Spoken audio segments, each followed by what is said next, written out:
Welcome back to the CreateQuest podcast. This is podcast number 10. And on this podcast, we're going to be talking about the solo artist curriculum. It's something that's been passed around on the internet for artists, technical artists, for people that actually want to learn without having to go to school. Some kind of curriculum that utilizes online technology and the things that we all have at our fingertips to get better at art. So Josh and I have committed to this curriculum and we want to talk to you about it. Right, Josh? Yeah, that sums it up pretty nicely. I do want to jump in really quick to say, if you haven't noticed, the CreateQuest platform itself has been stripped down to the podcast. Like, that is what we are focusing on right now, because that's the one thing that everyone has asked us to do. This was in effect when we released the last podcast, but we never really said anything about it. So CreateQuest is the podcast right now. And that's due to a few different things, but mostly Chris and I have lives. We are super busy with lots of awesome things that we're doing, getting better as artists and producing different content, which is wonderful.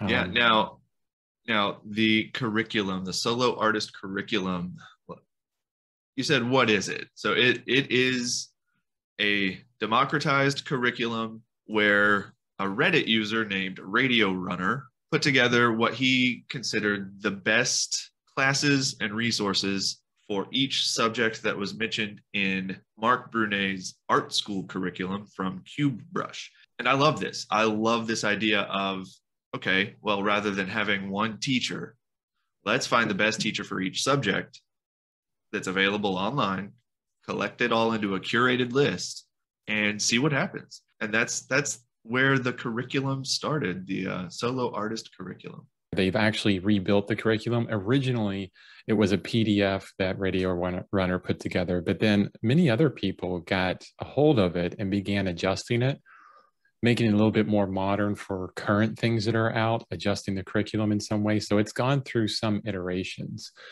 Even now, a lot of the links on what you'll find need to be updated. But what you'll see on that website is that it's hand-coded by Brendan Meachen, Meachen. And there's a massive amount of, like Josh said, democratized learning. There's a massive amount of other amazing artists that you will learn from through this whole curriculum. But let me get into the specific details of it. It's 9 terms. It's 3 units per term and 4 weeks per unit. This is their suggested amount of time within the curriculum. They average about 3 years and 2 months for the entire curriculum, but you take it at your own speed. Maybe you know more, maybe you know less. Josh and I are taking it at our own speed. Things that we know, we'll focus on. Things that we don't know, we'll focus on more. The one thing I love about it is all of the artists that you learn from throughout, and it's in a very logical structure. You'll go through Proco, Marshall Vandruff, Andrew Loomis, Drawbox, Modern Day James, Aaron Blaze, the Society of Visual Storytelling, which is mind-blowing, Marco Bucci, Frank Riley, Glenn Vilpus, Steve Houston, Mike Matesi, Scott Robertson, Marc Brunet, the Schoolism, everybody there is amazing, Kim Jung-ji, etc. I could keep going on. But it's an amazing curriculum that takes you from the beginning of an artist, what you need to know most, and then keeps piling on from there. I've never seen, in my 46 years of being an artist, I've never seen a curriculum that matches what I've learned in the past actually works to build skill as an artist. I love the curriculum. I think it's outlined perfectly, or at least really, really well. And that's why we're going through it. So I think the next thing we're going to talk about, here's the big topic, what we actually love about it. And we've already mentioned some of that, but I'm going to go through some of these. First, it's democratized. Instead of just one teacher telling you, this is the way I've learned it, so this is the way you should learn it, they have brought in a multitude of teachers. Because as we know, Steve Houston knows oil paint but doesn't know digital. Proco knows anatomy, but maybe doesn't know visual storytelling. Aaron Blaze is wonderful at cartooning and caricature, but if you want traditional, no. So we go through different people that know things really well. If you want to know perspective, Marshall Vandriff, Drawbox, things like that. Democratized learning, I think, is one of the biggest positives for this. What do you think, Josh?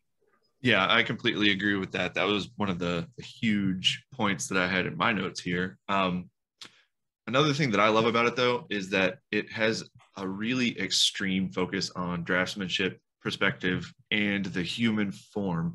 So those are three very foundational, very difficult things to master. And if you think about it, everything you ever do as an artist is based on drawing and draftsmanship. Everything. Even when you get into painting, the only things you're doing are adding to that foundation of draftsmanship. You're adding value and color, and hue, saturation, the whole gamut of color and depth. That's what you're adding to your foundation of draftsmanship. So I love that it starts with drawing and really just hammers drawing through the entire curriculum, because that's really the foundation of any skill you pick up as an artist later on. Yeah. What's really interesting about it, what really, really sold me onto this was I started getting into digital for the first time just recently. I'm very new at digital. I've finally seen the power of digital and how it can help a traditional artist tremendously. And I went straight to the greatest people in digital art. Look at ArtStation, look at Craig Mullins. Then I found, or Josh was talking about the curriculum that he was already starting on. At the very end of the curriculum, in term 9, is the classes with Craig Mullins on schoolism. And what does Craig Mullins talk about? First, drawing, perspective, understanding form really well. And guess what this curriculum starts with? Exactly that. So that really convinced me. Okay, here's the master at the very end saying you need to start there. I went there. I started there. So we've mentioned the logical structure of it, and only after years of study do I really understand the logic behind this. I do think that a new artist coming in would probably balk at the logical structure that it has here. And one thing that I enjoy about Drawbox and that he repeats consistently is through any kind of learning you do, you want to have a 50-50 approach where you learn something, where you're working with exercises, repetition, things that can get boring. And the other 50% is you work on things that you love. So you're always kind of going back and forth, one for motivation, one for getting better. So that's really good.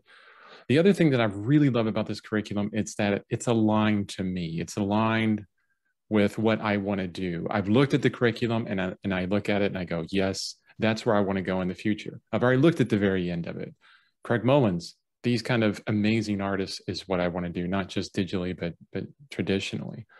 There's a huge or very deep focus on the fundamentals that all representational artists needs. And only at this point in my career where I've transitioned from copying from photos, being so reliant on what I see and wanting to do more, have I realized that not having a deep foundational unconscious understanding of form is hindering me from telling the stories that I want to tell.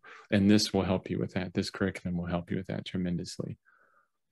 So you mentioned the logical progression of the curriculum. So I'd like to expand on that just a little bit, because it is another one of the things that I love, the alternating focus. So the way they have built this is you start with the human figure, which is incredibly advanced.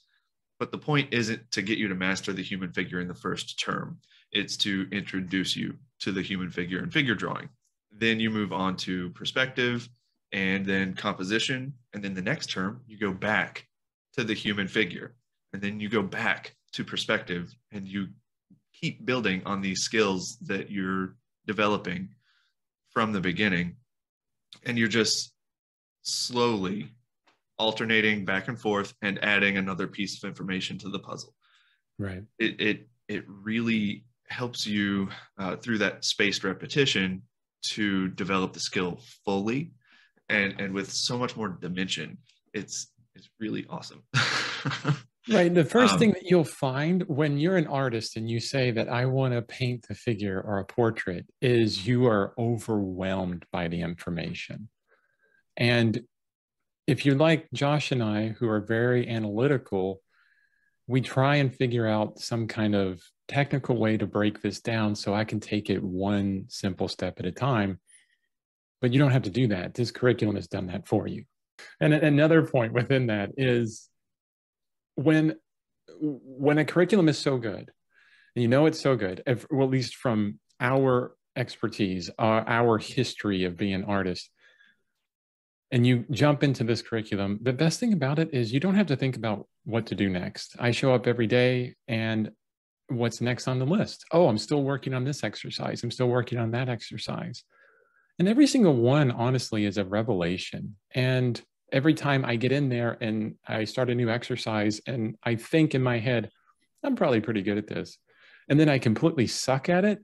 It's absolutely fantastic. You know, I guess only now in my career do I see those challenges as fantastic. Before I would think that, oh, I'm just terrible. But now I have this understanding that, no, I just haven't trained it up enough.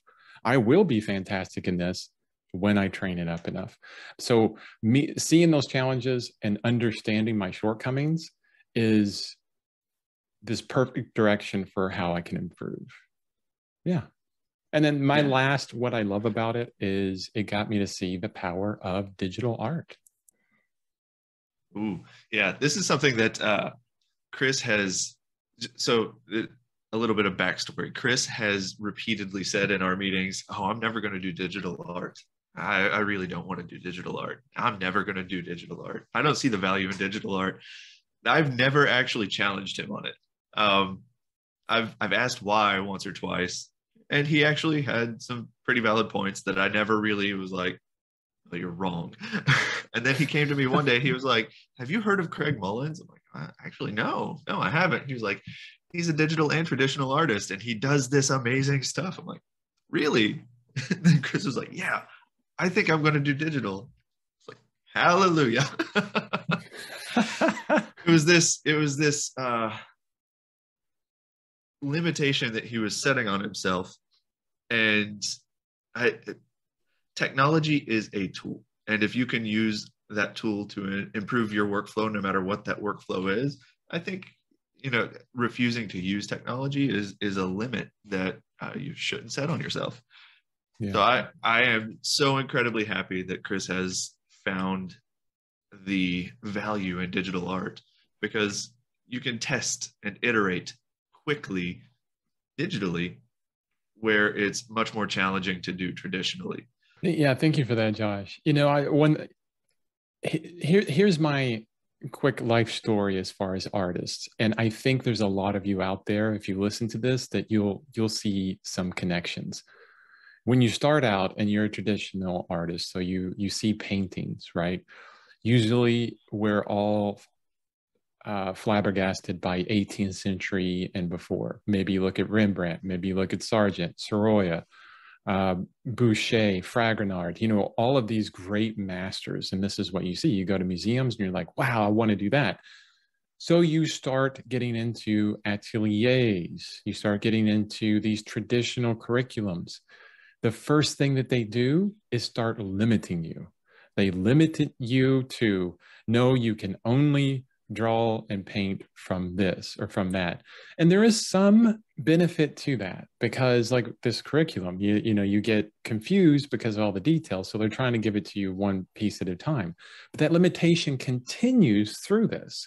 No, you cannot draw from photos. It always has to be from life, or you're not a real artist. Then most of your subject matter would come from things that look 18th century, you know, ladies in dresses that don't exist anymore, these kind of things. And throughout my life as an artist, I've continually removed these limitations.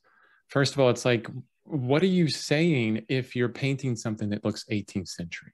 that's not contemporary. You're not even relevant to this time. It is a beautiful painting, but you're not really saying anything with it. And I've tried to remove those limitations. How can I bring Monet into the 21st century, with my art, what I'm saying about it? And I think one of these last limitations is digital art. And what I saw in it was its amazing iterative qualities. It excels tremendously.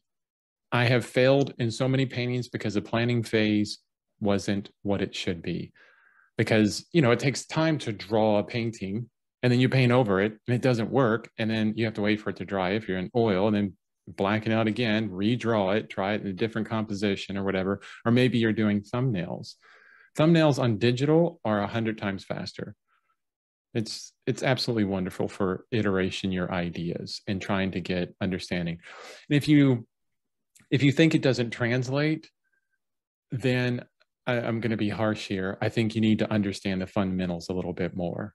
That's one thing that I did learn from Craig Mullins by taking the beginning of his course on schoolism, which is fantastic, by the way, is these fundamentals translate to everything we do.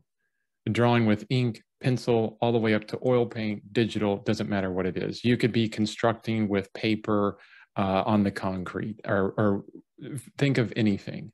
Perspective, composition, value, color, all of the fundamentals that you need to know so well will pertain within any medium. So like Josh said, it's just another medium. My last love of this solo artist curriculum are the assignments. You've mentioned the assignments and how they reveal a lot of weaknesses already, but the assignments and the challenges that they build into this curriculum are essentially draw 100 challenges. So this is my jam. I've always loved doing this and assigning it to people. If you struggle with anything, draw 100 of that thing and you won't suck so bad at it anymore. So that's one of the things that I really love about this curriculum is it lays it out. So it's like, well, everyone typically sucks at this thing. Draw 100 of this and you'll suck less than everyone else. Exactly. That is so true. Every great artist you see out there, every artist that you look up to that's alive that can tell you this, they will say the same exact thing. If you want to get this good, put in the time, put in the effort, fail a lot. Read a book on it. You just have to do thousands of drawings. Yeah, that's true. If you want to learn something really well, draw it hundreds and hundreds of times. Now, I will say, this is training 2 skills. So if you're worried about perspective, draw, the 100 boxes. They have a 250 box challenge and a 250 cylinder challenge. But it also trains grit. It also trains your willpower. So don't go in there and go, oh man, I have to draw 100 of these. Oh, it's going to kill me. No, you see it as a challenge. And then you rise to the challenge and say, I can do this. I can get 100 of these because I know that on the outside of it, I'm going to be better at this. I'm going to know it really well. And it's going to prepare me for the things I want to do later. Exactly. Now, that actually brings us to the next section of this conversation really nicely. Some of the challenges I think are overkill. That's one of the things I don't like about it.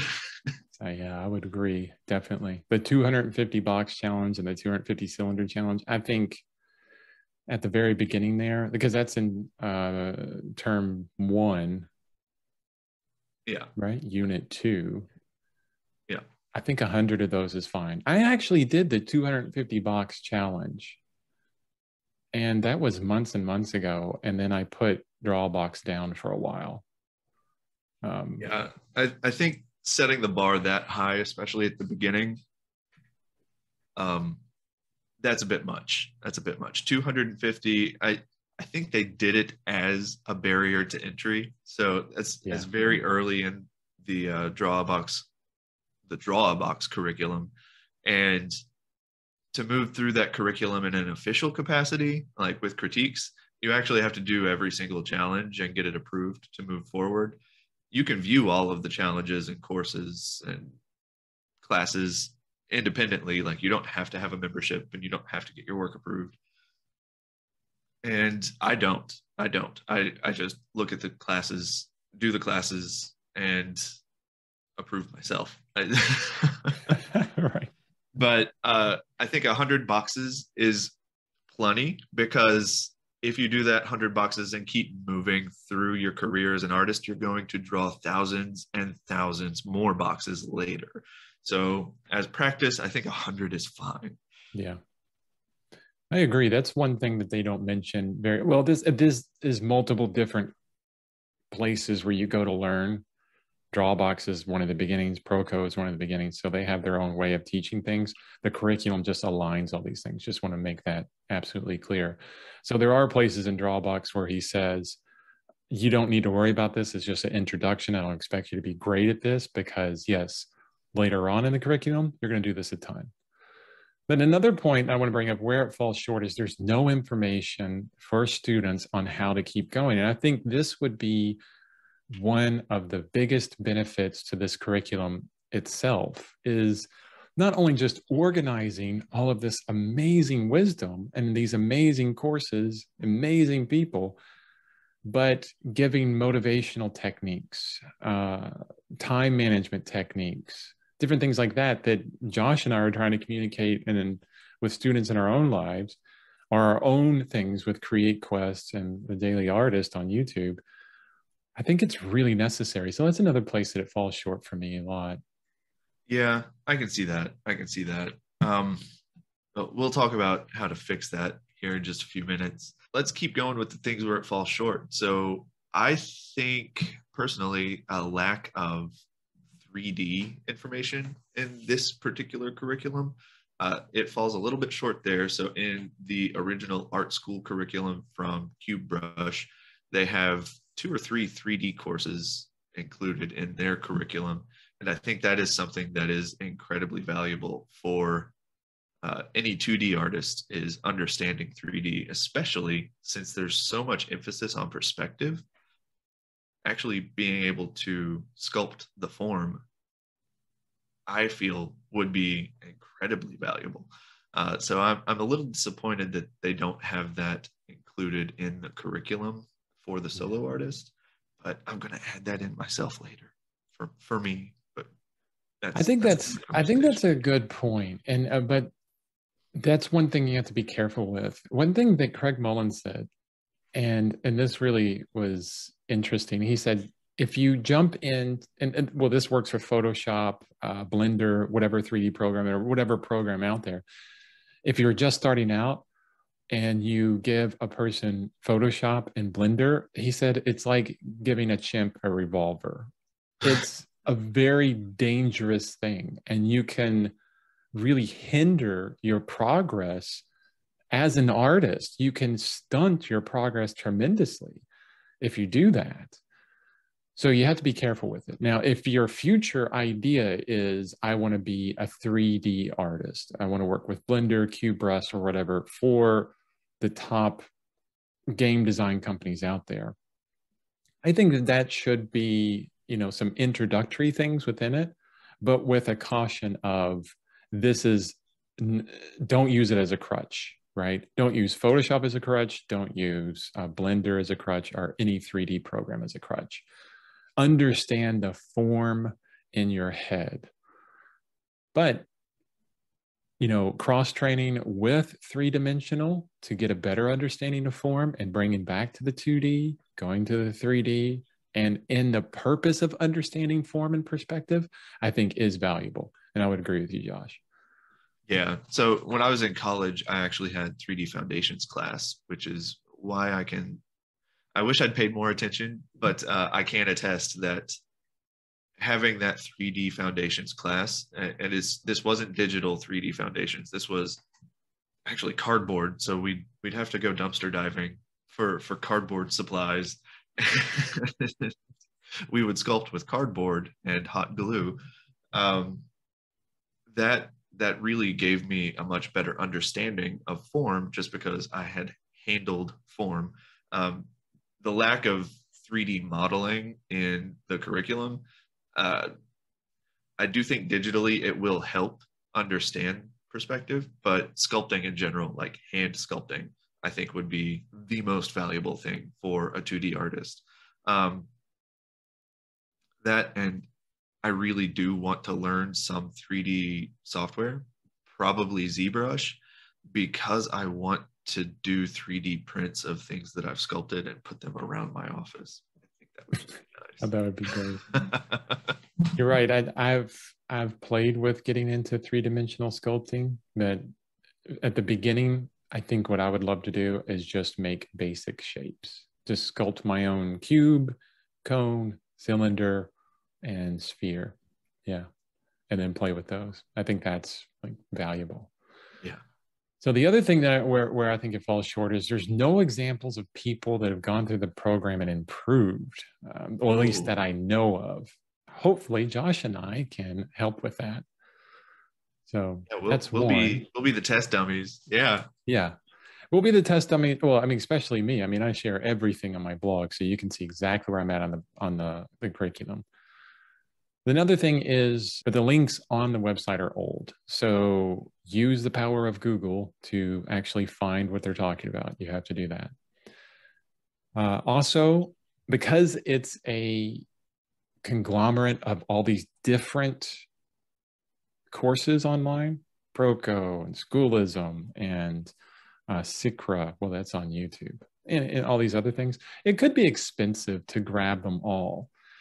But if you spread that out over the 3 to 4 years well, 2 to 3 years that it'll probably take, it would spread out all that money, and I think it would be well worth it. If you added up everything, it would still be 90% cheaper than all the schools out there. The other thing that I think where it falls short is there's no one to provide feedback. One thing that Josh and I have noticed continuously on Proco and every forum out there, the question that is most asked is, how does this look? Is it good? Can someone give me an understanding if I'm doing something wrong, or if I should even keep going with this art thing? So it would be nice to have some kind of community surrounding that. Again, maybe me and Josh will fix that. We'll see.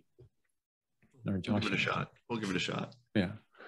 The last thing where it falls short, and Josh mentioned it today, it's very analytical. It could be too analytical for some.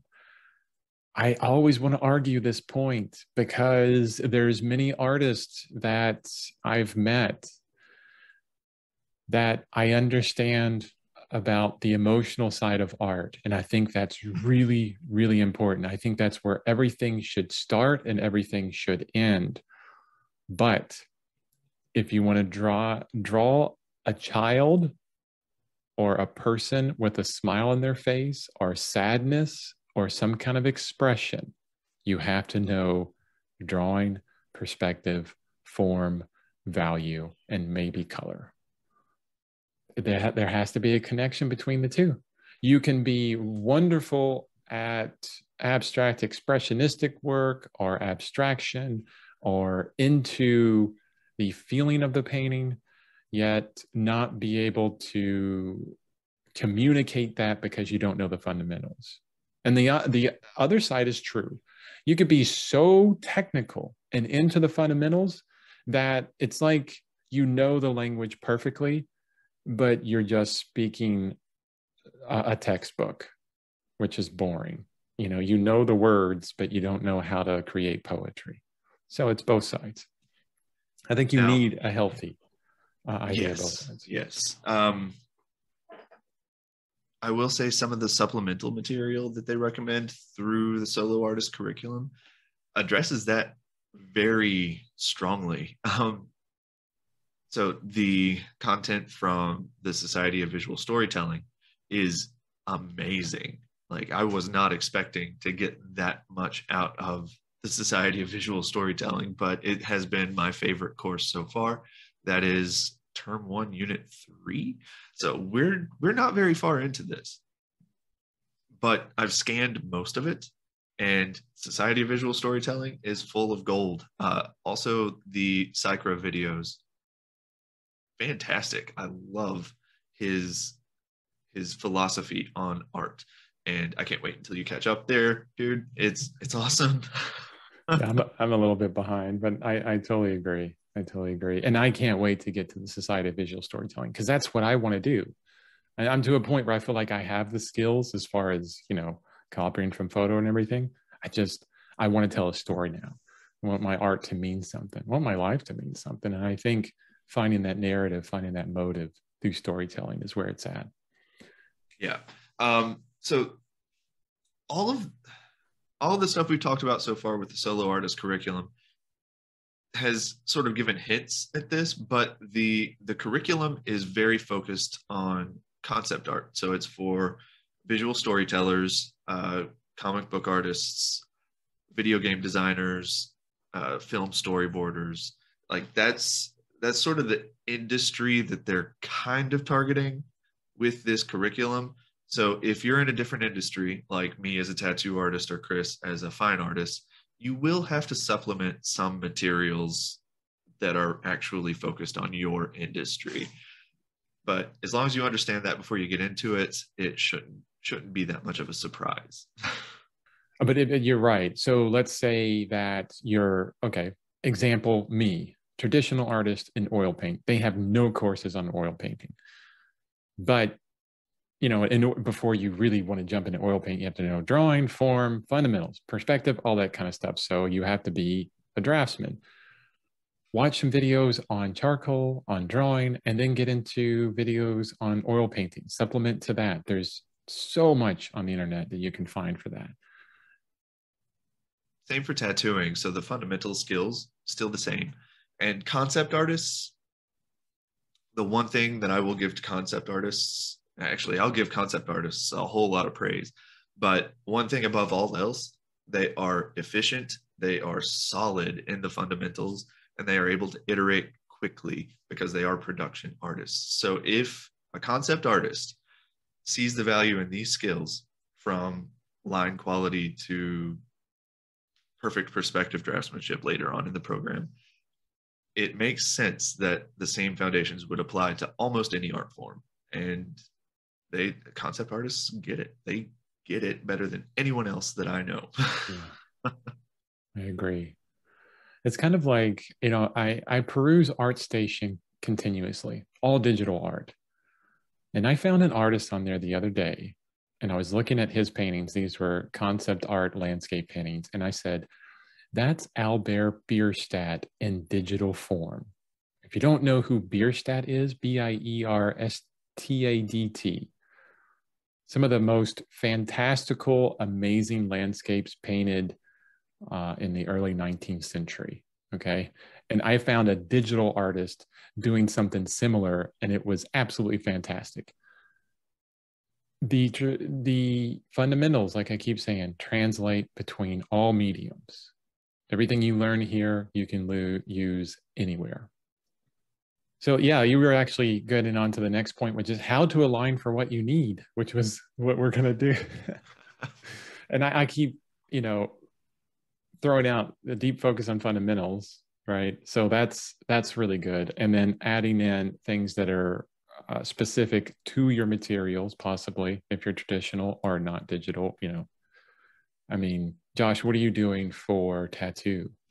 So for tattooing, I actually enrolled in another community, reinventing the tattoo, with some of the industry legends, but they're covering a lot of this, not the same material, but material in a similar way. And it was just a way for me to tap into my community, figure out some very industry specific skills and techniques that I needed to pick up, because there are things beyond the fundamentals that you need to understand for tattooing or for oil paint, but it's just something that you have to pursue on your own outside of that curriculum. Yeah, I mean, if you start any curriculum, like New Masters Academy is great for traditional artists, for oil painting, acrylic, watercolor, gouache, whatever. They'll start you out with like, here's an egg, do it in black and white. You're going to start there anyways. But I'm going to say this is what we're asking here is a mindset change of you. If you're interested in this solo artist curriculum, don't look at it and go, it's all digital. It's not for me. It's all fundamentals, and it is for every representational artist, definitely. Yes. And the Definitely. last point that we want to get into, I think, is don't be afraid to skip. I mean, there's some things that I've already worked hard on for years, for my 9 years of art. And the figure courses, the beginning figure courses, I skipped that from Proco because I have a deep understanding of figurative things and anatomy. But I'm going to be going into the later aspects of those. So don't be afraid to skip these. But if you're a new artist, brand new, starting out, and you're like, let me try this solo artist curriculum, don't say, yeah, I know that, and then skip it. Give it some time. So if you spend a week on this and you gain no new insight and you gain the understanding that you are correct, that you understand these fundamentals well, then move on. Don't spend a whole 2 months on it or whatever just because you want to take the whole course in this logical format, straight through A to B. Yeah, that's a great point. Also, some of the stuff may not apply to a field that you're interested in. So I'm probably not going to do very much of the mech design stuff. I I don't draw mechs. Now I might study some of it quickly so that I can learn about. So one thing mech designers are really great at is silhouette design. I actually like looking at that. Um, but I'm not going to do an entire mech course. I will pick and choose what I think will benefit me in tattooing and take that to the next stage. I agree. I think when I reach that area, the mech course, I'll do a week of it. The same thing with cartooning. I think there's Aaron Blaze with cartoons or something, or there's something with caricature moving forward also. Those Yeah. two, because I think right now, oh, I don't really want to do that. I don't think I can gain anything from it. That's a good indication for me to stop and say, let's do a week of that just to make sure that I can't learn anything from this. Yeah, yeah, that's a great point. So there, there's a very high likelihood that you will learn something. So at least give most of the stuff in here a cursory look, like skim through it, take it at a faster pace than they recommend, maybe, but at least give it a chance. Right. Yeah, there we are. And then that's actually applies to the entirety of what we're talking about. Give it a chance. Start out, look at the curriculum. After my 9 years experience, and I'm starting over on this, could be a good indication, especially when Craig Mullins says this is where you need to start, and every other curriculum out there says this is where you need to start. Check it out. Yeah. It's also a wonderful place if you're trying to do something new in the art that you're familiar with and you can't do it, or that you have some shortcomings in what's allowing you to communicate the way you want to communicate through your medium. This is a great place to look into. It's a organized sheet of everything out there, really, at least on the internet. Yes, indeed. So let's talk really quick about how to address some of the shortcomings with, especially the motivation and feedback. I So agree. Chris and I are doing something very specific. We're going through this together. And I think that is a great way to work your way through this curriculum or any other curriculum. Find a partner that will help you stay accountable, who can give you feedback or share feedback. Just someone that you can discuss the ideas with, because I started this alone. I started it as the solo artist.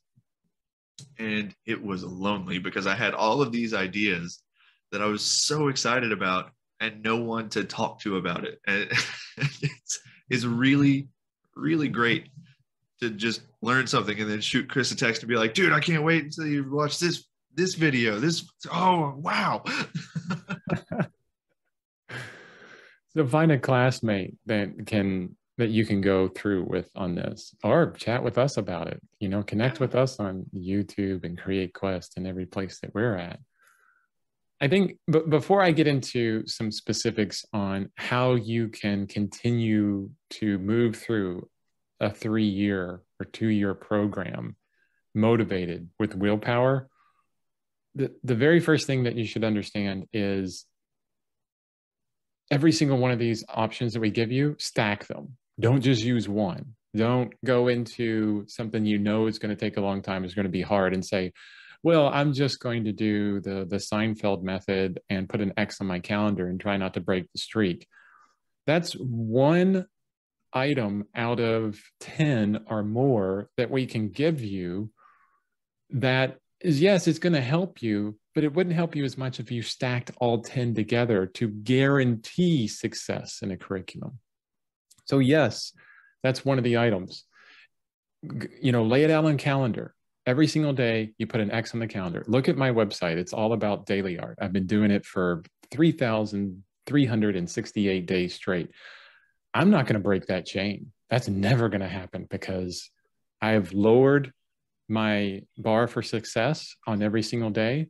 So that's one thing. Lower your expectations because you're going to have hard days, right? Keep count of your streak is another thing. Have a minimum every single day. Say, even on my worst day, like I'm flying, I have no sleep, I'm in the hospital, what can I do? Well, I can sketch for 30 minutes. That's me. That's what I've said. It could be 10, 15, whatever. Set yourself up for success. We just gave you four things that you can stack together there. Have a buddy to help you go through it. Start a calendar. Don't break the streak. Lower your bar for success a little bit and set a minimum every single day. Stack those together. What other ones can we give them, Josh? Oh, have a good reason why. So if you have a constant reminder of why you're going through this curriculum, if you have that big goal at the end of the curriculum, so like you could write this whole thing out as a list, and at the very bottom you could write professional tattooer or renowned tattooer. That's something that I can put at the end of this curriculum and be confident that it will keep pulling me through the rest, like the next step and the next step and the next step. Yeah, there's a lot of steps and tools, that we could help you with on getting to that big why. But basically, here's what it is. You have to get to the root, the emotional root of why you're going down this pathway. Normally, a person like myself would start out with something like this and go, oh, I just want to be a good artist. Well, why? Well, I want to be a good artist so I can make great paintings. Why? Just keep asking yourself why until you get to the root of it. And then when you find that root, write it down, and then write it down tomorrow, then write it down the next day and every single day, and continually adjust it, continually remind yourself of it. That is your fuel for moving forward. It will adjust over time. Don't stick with just one that you made a year ago. You're a different person almost every single day, but keep that as a motivator, always looking for why. Okay, another thing that you can stack with that will help you get through this curriculum, it's all about time management, or it's a little bit about time management. It's one iota of time management, right? And that is set a time daily. Figure out what time daily that works best for you. Most of the time, that's early in the morning. You'll find that you're most creative in the morning. You have the most energy. You have the most brain power. Say, okay, I can always carve out 30 minutes every morning to work on the next thing in the artist curriculum. What's really important about that is you can mark the X off the calendar. You can do your 30 minutes. You can connect with your buddy within that. And it's done for the rest of the day. You've made this commitment to yourself to be an artist. And if you get to the end of the day and you're like, oh, I haven't done anything, or going throughout your whole day, you're like, oh, I got to do my art, got to do my art, got to do my art. It's stressful. Get it done first, and the rest of the day is just golden and easy. If nothing else in your day goes right, at least I got my art done.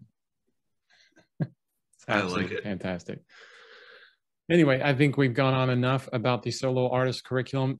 And we will try to provide as many links as possible in the show notes, but they might not work. Yeah. Whatever.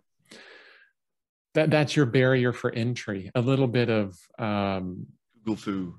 yeah, you have to if you're interested in it, you're going to go find it. Definitely. Hopefully we've convinced you. And if we have, please connect with us. I'm on YouTube, Chris Bevan Art on YouTube. I'm on Instagram, Chris Bevan Art there also. Not on Facebook. Check out my website, chrisbevan.com. Please send me a message. Josh, where are you at? Just joshj.blog. If you go to joshj.blog/links, I have sort of a link tree custom page set up. And you can find me everywhere there. Yeah, you can go to chrisbevan.com and get links to all my stuff anyway. Yeah. Anyway, thanks for listening. Hope you enjoyed it.